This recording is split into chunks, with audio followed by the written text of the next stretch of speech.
आज पदवीधर आणि शिक्षक निवडणुका जाहीर. नेमकं पदवीधर आणि शिक्षक निवडणूक म्हणजे काय समजून घेऊयात. तर बघा, नाशिक शिक्षक मतदारसंघात नाशिक, धुळे, जळगाव, नंदुरबार, नगर हे घटक येतात. येथे मतदान आज आहे. पदवीधर मतदारसंघ म्हणजे काय?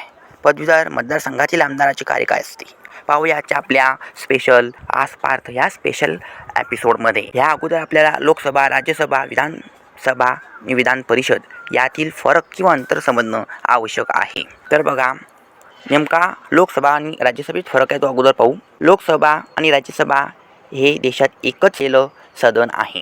लोकसभेचे 543 सदस्य हे खासदार असतात आणि ते लोकांद्वारा थेट निवडून येतात.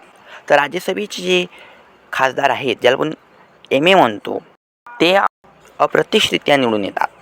लोकसभा ही कनिष्ठ सभागृह आहे, तर राज्यसभा वरिष्ठ सभागृह आहे. तसंच विधानसभेचा आहे कनिष्ठ सभागृह आहे. लोकसभा देशाचं प्रतिनिधित्व करते, विधानसभा राज्याचं प्रतिनिधित्व करते. याशिवाय विधान परिषदेच्या आमदारांचा कार्यकाळ 6 वर्षाचा असतो. हे सभागृह स्थायी सभागृह असते. प्रत्येक आमदार जेव्हा विधान परिषदेत निवडून येतो तेव्हा तो 6 वर्षासाठी असतो.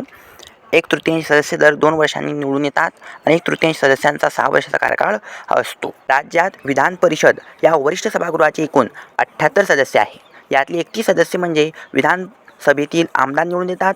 21 सदस्य स्थानिक स्वराज्य संस्थेकडून निवडले जातात. तर 12 जणांची नेमणूक राज्यपालाकडून होते. तर 7 उमेदवार शिक्षक मतदारसंघ तर 7 पदवीधर मतदारसंघातून येतात. हे पदवीधर नाशिक, मुंबई, कोकण, पुणे, अमरावती, नागपूर ह्या विभागातून येतात.